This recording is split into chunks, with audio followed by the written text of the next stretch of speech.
जय श्री कृष्ण, राधे राधे। आज हम आपको कथा सुनाएंगे कि राजा परीक्षित को जब जीवित करने के लिए भगवान धन्वंतरी चले तब क्या हुआ। पिछली कथा में हमने सुना था कि जब महाराज परीक्षित को 7 दिनों में मरने का श्राप मिला तो व्यास नंदन सुखदेव जी भगवान राजा परीक्षित की उत्तम गति के लिए उन्हें भागवत कथा सुनाना प्रारंभ किया। अब जब राजा परीक्षित की मृत्यु की खबर भगवान धन्वंतरी को मिला तो वे जहर उतारने के लिए राजा परीक्षित की ओर चले, जहाँ पे राजा परीक्षित श्रीमद् भागवत कथा का श्रवण कर रहे थे। बीच रास्ते में घनघोर जंगल था। रास्ते में ही महाराज धन्वंतरी की मुलाकात नागराज तक्षक से हुआ। नागराज तक्षक ने भगवान धन्वंतरी का अभिवादन किया और पूछा कि भगवान आप कहाँ जा रहे हैं। धन्वंतरी ने कहा कि मैं राजा परीक्षित को उनके शरीर में जो सर्प के काटने से विष फैलेगा, जहर फैलेगा, मैं उसे उतारने के लिए जा रहा हूँ। नागराज तक्षक ने भगवान धन्वंतरी से कहा कि प्रभु, एक मुनि का दिया हुआ श्राप है और मुनि का श्राप कभी सत्य नहीं होता, झूठा नहीं होता।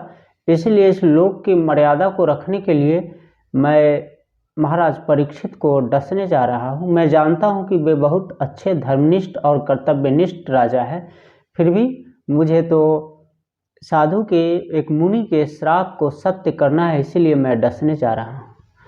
महाराज परीक्षित के बारे में धन्वंतरी ने कहा कि आपका जो कार्य है वो करे। आपका कार्य है उन्हें डसना, तो आप जाए उन्हें डसे। मैं तो आपके डसने के बाद उनके शरीर का जहर उतारूंगा।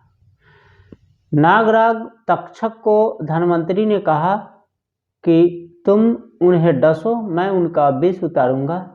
और तक्षक ने कहा कि क्या आप मेरे डसे हुए विष को उतार देंगे, क्योंकि मैं महानाग हूँ और मेरे काटने के बाद व्यक्ति या प्राणी जीवित नहीं बचता। धन्वंतरी जी ने कहा कि अगर तुम्हें अपने विष पे, जहर पे इतना ही शक है तो परीक्षा ले लो। नागराज तक्षक ने धन्वंतरी जी की चुनौती स्वीकार कर ली और नागराज तक्षक ने सामने उसी जंगल में एक पीपल वृक्ष था, बहुत घनघोर विशाल, उसमें अपना जहर विष छोड़ा, मुंह सटाया और विष छोड़ा।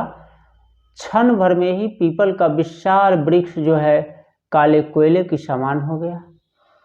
अब धन्वंतरी जी को आश्चर्य हुआ कि वास्तव में जब एक इतना बड़ा विशाल बरगद का वृक्ष, पीपल का वृक्ष क्षण भर में कोयले जैसा हो सकता है, तो राजा परीक्षित तो इनके काटने के बाद क्षण भर में ही मर जाएंगे। नागराज तक्षक ने कहा कि भगवान, मैंने तो इस वृक्ष को निर्जीव कर दिया, अगर आपके मंत्र में शक्ति है तो इसे आप हरा कर दे।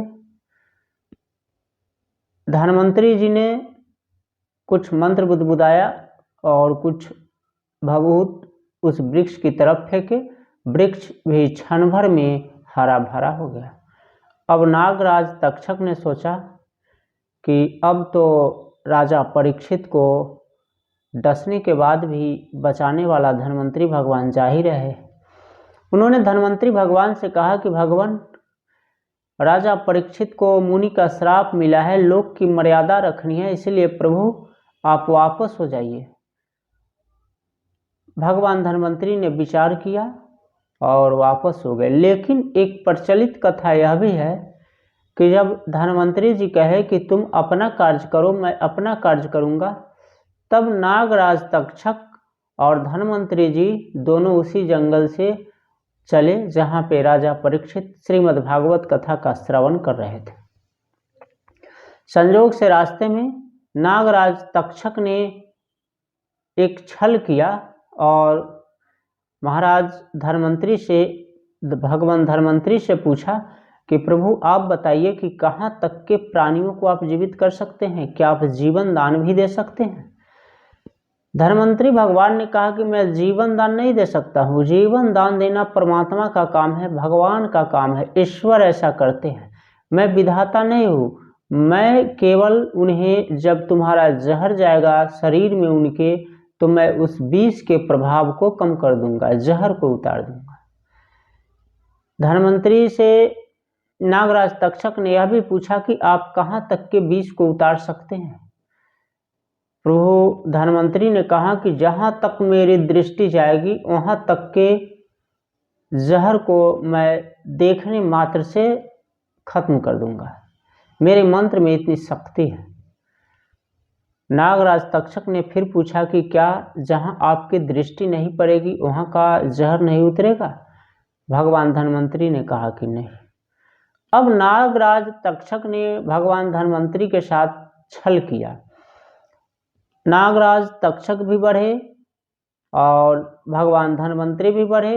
धन्वंतरी आगे निकल गए, थोड़े से उनको एक वृक्ष के नीचे जलाशय के पास उन्हें लगा कि थोड़ा सा रुक जाना चाहिए, ठंडी हवा चल रही थी। धन्वंतरी रुक गए और नागराज तक्षक उसी जलाशय के समीप जाके एक सुंदर सा सुनहरा सा छड़ी बन गया, डंडा बन गया टेढ़ा सा। अब नागराज तक्षक जो उस डंडे के भेष में आ गया, छड़ी के भेष में आ गया। जैसे ही धन्वंतरी उस नदी के किनारे पहुंचे, जलाशय के समीप, उन्होंने देखा कि एक बहुत ही सुंदर सी छड़ी है, किसी काम का आएगा। उन्होंने छड़ी को उठाया और अपने कंधे पे रख लिया। ज्यों ही कंधा पे रखा, छड़ी का दूसरा मुंह इस तरह से टेढ़ा मुड़ा हुआ था। नागराज तक्षक अपने असली स्वरूप में आ गया और उन्होंने धन्वंतरी जी को डस लिया। अब धन्वंतरी जी को तो जहाँ तक उनकी दृष्टि जा सकती थी वहाँ तक का जहर कम हो सकता था, लेकिन नागराज तक्षक ने धन्वंतरी जी के पीठ में काटा था, जहाँ खुद धन्वंतरी जी की भी दृष्टि नहीं जा सकती थी। अब धन्वंतरी जी की मृत्यु तत्काल ही हो गई।